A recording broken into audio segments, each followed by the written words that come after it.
You haven't got a proper brain to be sending me these stupid ass questions. You know the answer. I'm gonna box. I might not make it out with a proper brain. Let me tell you something. If you do not box, you might not make it out of a bad encounter in the world with your fucking life. You might get head stomped, knocked out cold, and killed in front of your fucking family if you don't know how to defend yourself. It's a necessary risk. Learn how to fight. Learn how to defend yourself. What fucking stupid question. That's right. How do you deal with procrastination? Turn off YouTube. Go do something. Yo, you know exactly what time it is. It's episode number 153 of the Maki and Kane podcast. Man, it's your boy Maki. I'm finna pass the mic over to Kane, let him say what he got to say, and then we're going to get to it like we never left. You already know what it is, man. We back here to serve some more game on the ground for them hungry hands. Just get up the pound and ready for the next round, man. So with that being said, grab y'all snacks, y'all drinks, y'all weed, whatever the fuck the case may be. We finna jump right into this beat hatch. All right, man. So it's funny how things play themselves out. There's a Tristan Tate Cigar meeting that took place today, and Andrew crashed unexpectedly.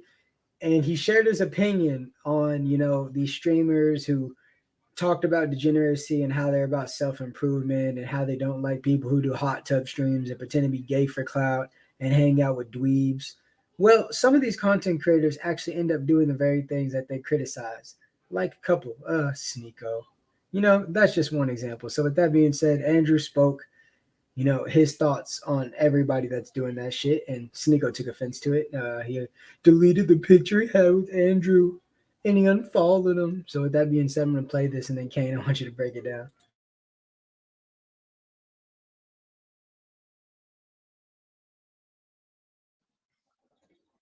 One second, super chat.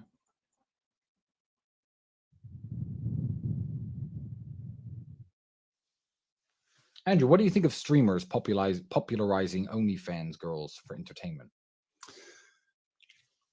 Well, interesting question.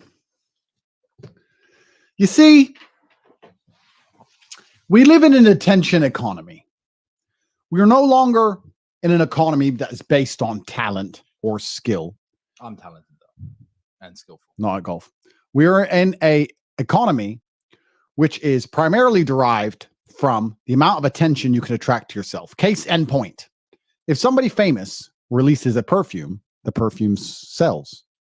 Does that famous person smell good, particularly? I don't know. Have you ever smelt Beyonce? Yes.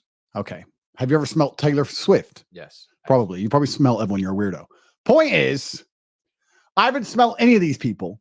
And someone says, you want to smell like Beyonce? My first question is, well, what does she smell like? I don't know. But if she puts her name on a perfume, everyone wants it because she has attention, which means she can market and sell almost anything. We live in an attention economy. So if you're not particularly skilled and you're not particularly talented, what you have to do is attract attention. Streamers, the majority of them, are not insightful, intelligent people. You and I have an audience based on the fact that we give life advice and wisdom and guidance because we're slightly older. But if you're a 23-year-old idiot, all you can do is scream into the void, do dumb stuff, be a moron, and if you get enough views, you can manage to make some sort of career. And I think everybody at home knows exactly who I'm talking about because I'm talking about all of them. So, are they stupid or are they haram for hanging around with OnlyFans girls? Well, OnlyFans girls need attention to sell their OnlyFans, and losers need attention to sell their stream. And none of them have any talent. None of them are insightful. None of them have any wisdom or life experience. None of them have anything to teach you. Birds of a feather flock together. So my answer is, in this attention economy, unfortunately, on the race to the bottom, while everyone does more and more stupid things to get views, I don't think I am ever going to be surprised by how low they will sink. And if hanging around with an OnlyFans girl is going to get them some attention on the internet, they're going to do it. Same as they're going to do anything else to get some attention on the internet, like degrade themselves endlessly, scream at a camera, be clowns, be morons, sip lean, whatever crap they do to get views. That's what they're going to do. But I will say that the biggest idiots in this equation are not the models who are partaking in the streams or the streamers themselves. The biggest idiots in the equation are the people who are watching them. If you're watching them, more fool you. Enjoy. Yeah, they wouldn't be able to be OnlyFans girls unless people bought it. Yeah. So what do you have to say about all that, boy? Tabernacle. That's facts, bro. I mean, people sit around and they do stupid shit all the time. I mean, look at what people used to do for attention all the time, bro. They was eating Tide Pods on the fucking camera, like dumbasses. You know, they was hanging from high ass fucking edges trying to take a selfie for attention, bro. They was doing all this dumb shit, and they still do a whole bunch of dumb shit. You know, they had this dumb shit going on TikTok called the Blackout Challenge, where you would hold your breath for as long as you could until you fucking passed out. And there was, I think, like 8 kids that died from it. I mean, whoever's making up these dumbass challenges, bro, they need to get banned, honestly, because they're literally these challenges are influencing people to do this shit. And I mean, it's not. I can't put the blame completely on the person who is making up the fucking challenges. Yeah, they are a fucking dumbass, but the people who are also attempting the challenges are a fucking dumbass too. Because I mean, obviously, you've clearly seen what the result is and what it could be, but you still try to do it anyways, thinking you're gonna be the one motherfucker that doesn't fucking pass out or doesn't get hurt, doesn't lose their fucking life, doesn't fall off the edge or some dumb shit like that when you do it. So, you know, I mean, it's nothing new. It's just different things that they do for attention. You know, as far as fucking sitting in a fucking hot tub with some fucking skinny ass kid or whatever the case may be, Speed acting like a fucking monkey lighting off fireworks in his fucking room, damn near burning his house down and shit. I mean, it's nothing new, bro. It's just new people who are doing different shit. It's the same thing. What do you think? What do you think about instead of Sneeko being a student of the game and taking the advice on the chin and being better, he chose to do exactly what's on the screen, cry like a bitch and disassociate himself with the same person he grifted off of and wasn't a credible to. I think he's mad because he wanted to feel like he wanted to be up there in the same level as Andrew and Tristan. Obviously, he's not, you know, as far as top G status goes. He wanted to feel like he was in with the big boys. I mean, every kid wants to be in with the adults, wants to hang out with the fucking adults. That's just how it is, you know. Kids look up to adults, especially once they see as role models. And Sneeko looked up to Andrew and Tristan like role models. He wanted to be on their level, but he can't be on their level because they've been on that level for a long time. He still has a ways to go before he can get on that level. So he realized that it's going to take him a long time to get up on that level. And instead of taking the journey, he decided to crash out and get mad and just start being a little fucking pussy and sitting in hot tubs with other boys. Very true, very true. So with that being said, I want to quickly get your opinions on aliens, what you think they are, and why do you think that the powers that be are now choosing to conveniently make them seem like a reality and a possibility that we might connect with in the near future? And also, do you think that the Apocrypha talks about these types of things? You know, being that allegedly there's a lot of books in there that are missing from the Bible. Also, I'd like to correct you. Thomas was not the closest with Jesus. It was John. I had a special source, you know, starts with a G, tell me the truth earlier today. And I just want to let you know that I correct you on that because you said that. But yeah, so I want to hear your response to all that. Okay, so first off, the whole alien shit, man, I don't think that the aliens that they're portraying are real. I think they're bullshit. Uh, I don't think that there's, you know, other planets out there in space that are habitable, if there even are fucking planets out there in space, because we all know that let NASA fucking lies. But I mean, I could be wrong too. Who knows? But I don't see the possibility in there being aliens and fucking UFOs flying around in space trying to invade Earth. I mean, it just makes no sense at all to me whatsoever. I mean, it just don't. I think the aliens they're trying to cover up are the fallen angels, the ones who were chained, the ones who are going to be released on the earth. And I also think that they're trying to use aliens as a cover up for uh, when the Messiah comes back. You know, people talk about the rapture all the time and uh, the church being caught up in the sky with the Messiah and stuff like that. I think that that's what they're going to try and do to keep people as blind as possible. Oh shit, man, it's a fucking alien invasion when really it's just God coming back getting his people. That way they still running around like a damn chicken with his head cut off, not knowing what the fuck to do. Because we all know who runs the world, bro. And I guarantee you the powers that be get their orders directly from him, whether it's through fucking some type of summoning, whether he's possessed somebody that we don't even know about that's, you know, in hiding, and who knows how they work. But I mean, you know, it states that Satan knows that his time is near.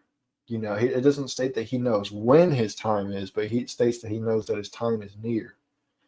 So this could be his attempt to trying to a last deception to keep people even more blind when God comes back. That's my personal opinion on it. Hell yeah, man. I think that it's just a weapon that's going to be used to have fear. And it's like someone that literally, you know, it's like someone that developed a game, releasing a game, and then acting like they're surprised whenever the game drops. Ooh, UFC 5 came out. Motherfucker, you created it.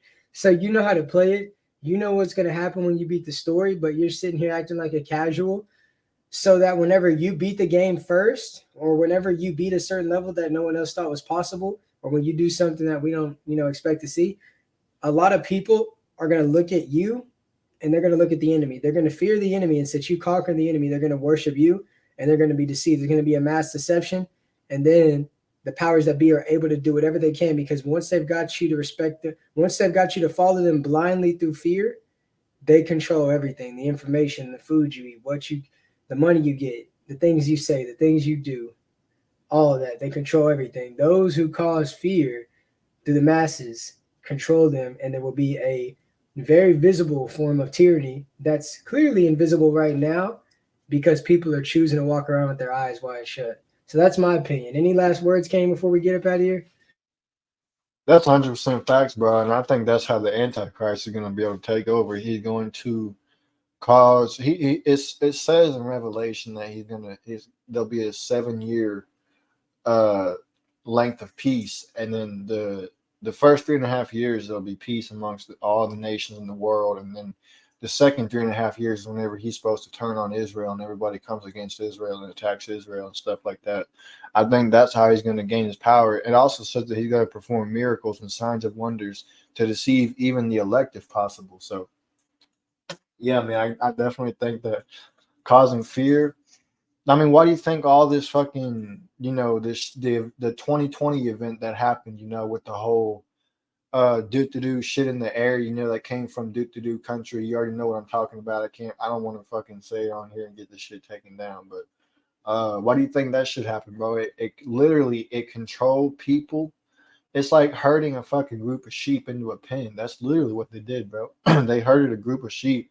They herded all the sheep into the hospital to get the do. So yeah, man. Also, I wanted to add something about the alien shit. Was I think that if we do at some point start seeing, you know, fucking UFOs and shit, whatever in the sky, I think it's either going to be holographic imaging to make it look real, or it's going to be some fucking technology they created down there in like Area 51 or some shit. Because everybody always says, yeah, man, they're hiding alien spacecraft down there in Area 51. That's why nobody's able to go down there. But what if they weren't hiding that shit? What if they were building that shit down there as for the Great Deception? You know, I don't think anybody ever thought about them building that shit. Everybody always thought they were hiding that shit down there. They could be building it too. Who knows? So with that being said, man, shout out to everyone that showed up to this episode of the Maki and Kane podcast. The Maki show will be soon. Kane show is about to come up next. So with that being said, man, until next time, stay woke. So until then, yeah, Kane, say what you got to say, and then we're going to play the outro. You already know what time it is, man. Make sure y'all share with your friends, your families, mummies, aunties, grannies, and everybody else that y'all know, man. We finna get the fuck up on out of here. I'll see y'all later on, probably around 10 or so, 10, 15 maybe. And I'll see y'all on Monkey's Live around also live too as well when he goes live and does his shows. With that being said, we're gonna get the fuck up on out of here.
Get the fuck out of here.